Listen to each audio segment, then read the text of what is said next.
I remember one particular case where my partner and I got a call of a woman saying her son, she wanted her son gone from her apartment.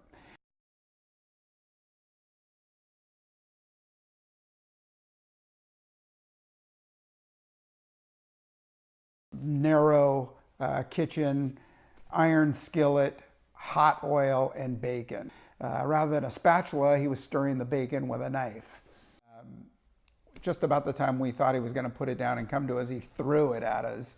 And all we could do then was jump him and wrestle him into submission. We handcuffed him and took him to San Francisco General for psych evaluation.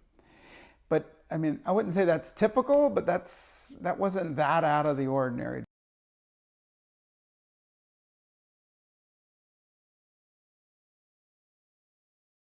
Personally, I had absolutely no idea that this was going to take up such a large component of law enforcement.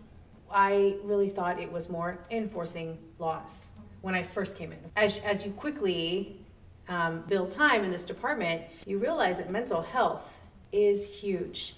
And a large component of what we do is dealing with those struggling with some sort of mental health, behavioral crisis, things like that. I couldn't tell you what our mental health training was in 1980, but it was probably less than 8 hours, maybe a 4-hour block. Now we're doing 20 hours and 40-hour sit training. Dealing with the mentally ill really evolved over, the 30 years that I was in the police department.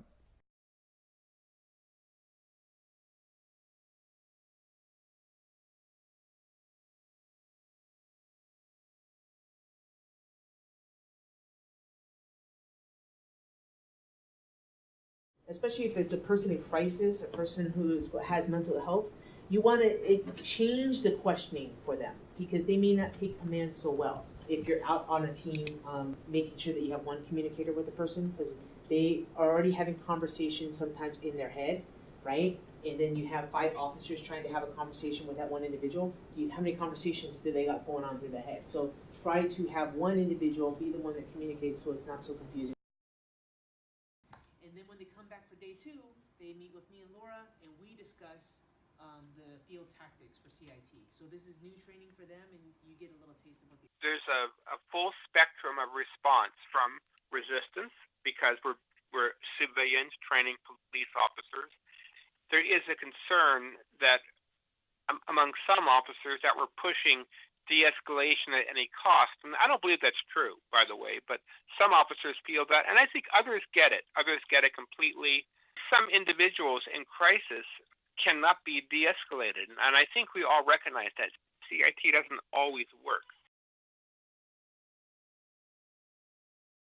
And she told me that she used those skills to talk to someone who was suicidal, and that it was successful.